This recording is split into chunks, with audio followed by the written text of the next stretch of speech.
जय श्री कृष्णा। राधे राधे दोस्तों, आज मैं आप लोगों को लड्डू गोपाल की एक ऐसी प्यारी सी लीला कथा सुनाऊंगी जिसे सुनकर आपका हृदय प्रसन्नता से भर जाएगा, क्योंकि जब ये लीला कथा मैंने सुनी तो मुझे बहुत ही आनंद आया।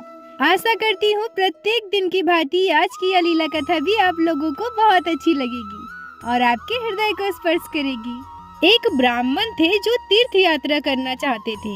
उनके 3 पुत्र थे, परंतु उनके पुत्र उनकी आज्ञा का ज्यादा पालन नहीं करते थे। बूढ़ा ब्राह्मण सोचने लगे कि इस उम्र में मैं अकेले तीर्थ यात्रा कैसे कर पाऊंगा। इधर एक गरीब ब्राह्मण का लड़का था, जिससे बूढ़े ब्राह्मण ने कहा कि तुम नौकरी के लिए इधर उधर भटक रहे हो ना, एक काम करो, तुम मुझे तीर्थ यात्रा करवा दो। मैं तुम्हारे लिए खाने पीने की व्यवस्था भी कराऊंगा और साथ ही तुम्हें कुछ धनराशि भी दूंगा। गरीब ब्राह्मण के लड़के ने कहा कि हाँ चलो ठीक है, अच्छा है, इसी बहाने आपके साथ साथ मैं भी तीर्थ स्थान के दर्शन कर लूंगा। अब जहाँ जहाँ बूढ़ा ब्राह्मण जाना चाहते थे, उस जवान ब्राह्मण ने बूढ़े ब्राह्मण को वो सारे तीर्थ स्थानों पर ले गए और उन्हें दर्शन करवा दिए। फिर जब वो लोग वृषधाम पहुँचे तो बूढ़े ब्राह्मण की तबीयत बहुत ज्यादा खराब हो गई, उन्हें बुखार हो गया। उस समय उस गरीब ब्राह्मण के लड़के जवान ब्राह्मण ने उस बूढ़े ब्राह्मण की बहुत सेवा की, हर समय उनका ख्याल रखा। जिस तरह से एक माँ बाप अपने बच्चे का ख्याल रखते हैं, उस तरह से बिल्कुल बूढ़े ब्राह्मण का उस जवान ब्राह्मण ने ख्याल रखा। अब बूढ़ा ब्राह्मण ठीक हो गया और वो बहुत ज्यादा धनी भी था। वो जवान ब्राह्मण की सेवा भाव से बहुत खुश हुआ। फिर दोनों गोपाल जी के दर्शन के लिए गए।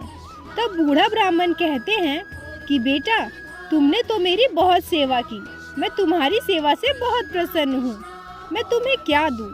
तो मेरी एक बेटी है जो बहुत सुंदर है, मैं अपनी बेटी की शादी तुमसे कराऊंगा और साथ ही तुम्हें धन संपत्ति भी दूंगा। अब जवान ब्राह्मण कहते हैं कि बाबा, तुम तो यहाँ बोल रहे हो, घर पर तुम्हारे बेटे हैं, मुझे तो पीट देंगे। तब बूढ़ा ब्राह्मण कहते हैं कि अरे, मैं तो गोपाल को साक्षी मानकर कह रहा हूँ कि अपनी बेटी का ब्याह तुमसे ही कराऊंगा और साथ ही साथ तुम्हें संपत्ति भी दूंगा। अब क्या, बस दोनों में बात हो गई। तीर्थ यात्रा करके जब घर लौटे तो अब बूढ़े ब्राह्मण की हिम्मत नहीं हो रही कि अपने बेटों से बात करे, क्योंकि वह गरीब ब्राह्मण का लड़का था। उसके बारे में अपने घर में कैसे बात करे कि मैं अपनी बेटी की शादी उससे कराऊंगा। इधर वो गरीब ब्राह्मण का लड़का इंतजार कर रहा है। महीने बीत गए, कभी तो बाबा की तरफ से कोई खबर आएगी, पर जब खबर नहीं आई तो ब्राह्मण का लड़का पहुंच गया उनके घर पर और कहता है कि बाबा, आपने तो कहा था कि अपनी बेटी का शादी करवाओगे मुझसे और मुझे संपत्ति भी दोगे। इतने में बाबा के बेटे 2-4 थप्पड़ लगाते हैं उस लड़के को और घर से भी निकाल देते हैं कि तुम्हारी सामर्थ्य क्या है जो तू मेरी बहन से शादी करेगा। लड़का कहता है कि नहीं नहीं, बाबा ने मुझसे कहा था कि मैं अपनी बेटी की शादी तुमसे करूंगा और तुम्हें संपत्ति भी दूंगा। अब लड़कों का वो गुस्सा का स्वरूप देखकर बाबा भी बदल गए। बाबा कहते हैं कि मुझे तो कुछ याद नहीं है कि मैंने कब इसे ऐसा कहा था। लड़का बोल रहा है, अरे बाबा, तुमने तो गोपाल जी के सामने कहा था ना। बाबा कहते हैं कि मुझे तो कुछ भी याद नहीं है, मैंने कब ऐसा तुम्हें कहा। अब बाबा के बेटों ने उस गरीब ब्राह्मण के लड़के को बहुत पीटा और वहाँ से भगा दिया। अब उस लड़के को इस बात का बड़ा ही बुरा लगा कि देखो, तीर्थ करके आया है और मुझे तीर्थ स्थान पर इसने बोला भी और अब कहता है कि मुझे याद नहीं है। अब वो सोचता है कि मैंने तो नहीं कहा था ब्याह के लिए, ये खुद मुझसे कहता है कि अपनी बेटी की शादी तुमसे कराऊंगा और अब मुझे मार पीट करवा करके, अपमान करके वहाँ से भगा दिया। यह तो अब मेरे स्वाभिमान की बात है, अब तो मैं ब्याह करके ही रहूंगा। अब उस लड़के को जिद चढ़ गई और उसने पंचायत बुला ली। पंचों के सामने कहता है कि ये मुझे अपने साथ तीर्थ यात्रा पर ले गए, मैं वहाँ तीर्थ यात्रा पर हर जगह इन्हें दर्शन करवाया, इनकी सेवा की। तब इन्होंने मेरे सेवा से प्रसन्न होकर ठाकुर जी के सामने मुझसे कहा कि अपनी बेटी की शादी मैं तुमसे कराऊंगा और साथ ही मैं तुम्हें संपत्ति भी दूंगा। पर अब पंचायत के सामने हुआ बुजुर्ग ब्राह्मण तो बदल गया। वो कहते हैं कि नहीं नहीं, मैंने तो ऐसा नहीं कहा। अब पंच कहते हैं कि अब कोई तीसरा गवाही दे तो मानी जाएगी, ऐसे तुम्हारी बात तो हम नहीं मान सकते। वो लड़का कहता है कि अब उस समय तो मैं और ये बूढ़े बाबा और ठाकुर जी ही थे और कोई तो था नहीं वहाँ पे, तो गवाही कौन देगा। तो पंच कहते हैं कि अब यह बाबा बोल रहे हैं कि इन्होंने तुमसे कुछ नहीं कहा और तुम कहते हो कि बाबा ने ऐसा कहा है, तो अब तुम दोनों की बात नहीं मानी जाएगी, कोई तीसरा चाहिए। अब तीसरे में तो ठाकुर जी है, तो अब अगर ठाकुर जी आकर गवाही दे दे तो हम जबरदस्ती इस लड़की की शादी तुमसे करवा देंगे। दोस्तों, पहले जैसे पंच लगता था, पंचायत का जो निर्णय होता था, पंच जो लिख देते थे वही मानी जाती थी। अब सरपंच का यही निर्णय था कि अगर कोई तीसरा गवाही देता है यहाँ आकर तो शादी करवा दी जाएगी। तीसरे में तो थे ठाकुर जी, तो ठाकुर जी अगर आ जाए गवाही दे दे तो शादी हो जाएगी। अब इस बात पर बुजुर्ग ब्राह्मण बिल्कुल मान गए। वह मन ही मन सोचने लगे कि ठाकुर जी आएंगे क्या गवाही देने के लिए। वह तुरंत बोलता है कि हाँ हाँ हाँ ठीक है, अगर ठाकुर जी आकर गवाही दे देते हैं, अगर बोल देते हैं कि मैंने उनके सामने ब्याह की बात की थी, तो फिर मैं किसी की बात नहीं मानूंगा, मैं अपनी लड़की की शादी इससे करवा दूंगा। उनके लड़के भी राजी हो गए कि हाँ, अगर ठाकुर जी आते हैं, बोलते हैं कि मेरे पिताजी ने ऐसी बात कही थी, तो हम तो अपनी बहन की शादी इससे करवा देंगे। क्योंकि सबको पता था ठाकुर जी तो मूर्ति है, कभी थोड़े ही चलकर आएंगे वृंदावन से यहाँ गवाही देने के लिए। पर उस लड़के ने ठाकुर जी को मूर्ति नहीं मानी थी, स्वयं साक्षात ठाकुर जी ही माना था। अब गरीब ब्राह्मण का लड़का वृंदावन जाता है। उस समय ठाकुर जी का शयन हो चुका था। सुबह से निकला था लड़का, आते आते शाम हो गई।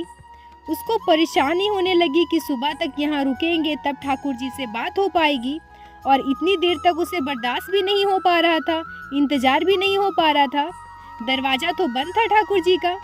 तब वो बाहर से खटखटाता है, क्योंकि उसके लिए तो वो मूर्ति नहीं थे ना, उनके लिए तो साक्षात गोपाल थे। और कहता है, सुनो गोपाल जी, हम तुमसे एक बात पूछने आए हैं कि जो वो वृद्ध ब्राह्मण मेरे साथ आया था ना, तुम्हारे सामने कहा था कि नहीं कहा था कि अपनी बेटी की शादी मुझसे करवाएगा। अब 2-4 बार आवाज लगाई उस ब्राह्मण के लड़के ने, पर अंदर से कुछ आवाज ही नहीं आई।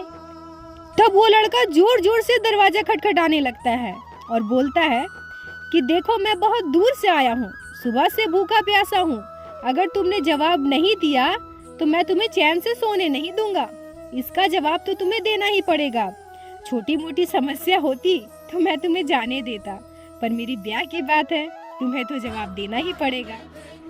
अब तो ठाकुर जी भी परेशान हो गए और ठाकुर जी अंदर से कहते हैं कि अब मूर्ति भी कहीं चलती है।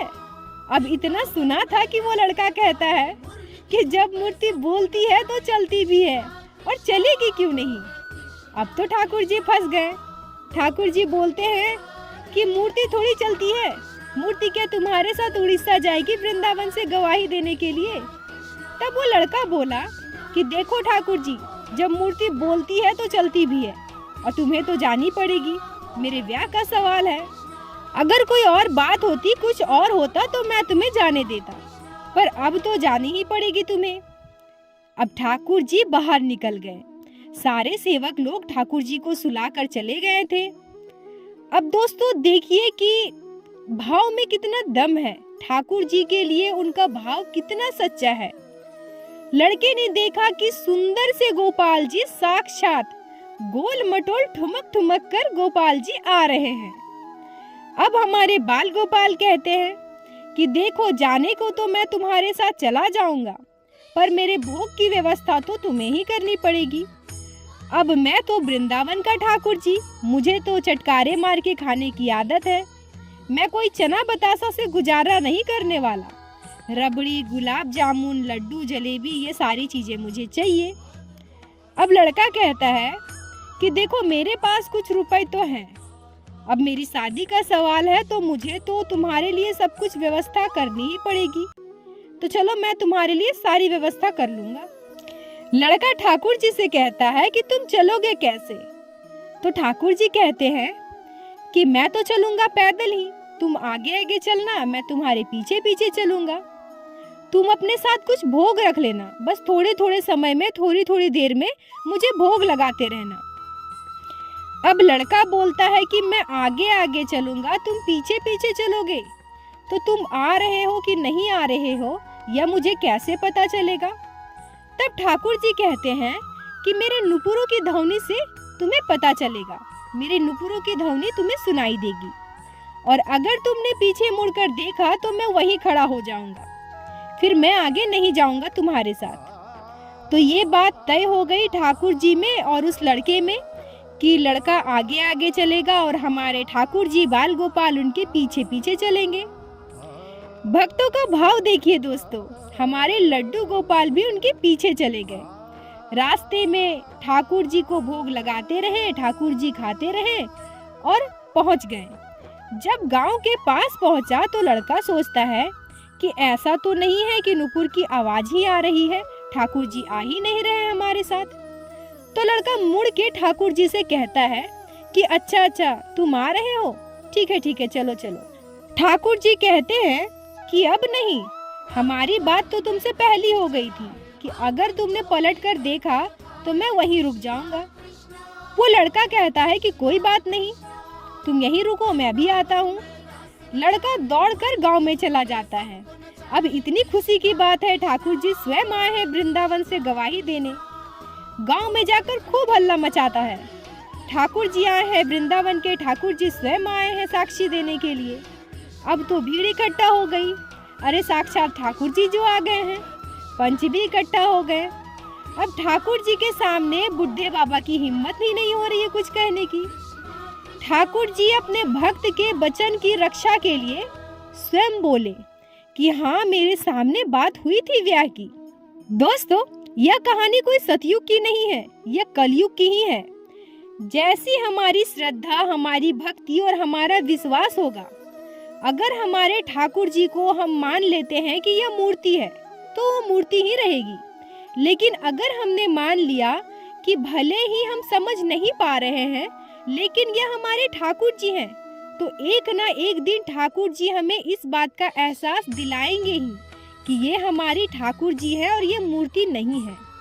दोस्तों, राधा बाबा के बारे में आप लोग जानते ही होंगे। राधा बाबा स्वयं भगवान से बात किया करते थे। जो फोटो होती है भगवान की, उससे बात करते थे। परंतु हमारे घर में अगर ठाकुर जी की कोई फोटो हो, कोई चित्रपट हो, तो हम उन्हें फोटो मान लेते हैं, तो वो हमारे लिए फोटो ही हो जाते हैं। लेकिन राधा बाबा ने उन्हें स्वयं ठाकुर जी ही माना था और हमारे ठाकुर जी से वो बात भी किया करते थे। तो इसी तरह से भगवान पर श्रद्धा विश्वास बनाए रखिए, भगवान हमेशा हमारे साथ है। लड्डू गोपाल मात्र एक विग्रह या मूर्ति नहीं है, उनमें प्राण है। अगर आप सच्चे मन से, सच्ची भक्ति से लड्डू गोपाल को भगवान श्री कृष्ण के बाल रूप के स्वरूप पूजते हैं, उनकी सेवा करते हैं, बाल स्वरूप में यह मानते हैं, विश्वास करते हैं कि भगवान स्वयं हमारे घर में विराजित है, तो एक न एक दिन आपको इसकी अनुभूति जरूर होगी। बोलो बाके बिहारी नाथ की जय, लड्डू गोपाल की जय, जय जय श्री राधे। दोस्तों, आप लोगों को आज की यह लीला कथा कैसी लगी? अगर वीडियो अच्छी लगी हो, आपके हृदय को स्पर्श की हो, तो कृपया वीडियो को लाइक करके ज्यादा से ज्यादा शेयर करें, जिससे बाकी भक्त भी लड्डू गोपाल की इस अद्भुत लीला कथा को श्रवण कर सके। और हमारे चैनल को सब्सक्राइब कीजिए, जिससे प्रतिदिन आप लोग हमारे चैनल पे श्री बाके बिहारी श्री लड्डू गोपाल की अद्भुत लीला कथाएं सुन सके। दोस्तों, यदि आपके जीवन में भी घटी हो कोई भी चमत्कारी घटना या लड्डू गोपाल ने कभी भी की हो कोई भी लीला जिसे आप हम सभी के साथ शेयर करना चाहते हैं, तो कृपया हमें इंस्टाग्राम पे मैसेज कीजिए। हम आपसे कांटेक्ट करेंगे और आपकी उस लीला कथा को हमारे चैनल में बाकी सारे भक्तों के साथ शेयर अवश्य करेंगे। लड्डू गोपाल की कृपा आप पर और आपके पूरे परिवार पर बनी रहे। राधे राधे दोस्तों।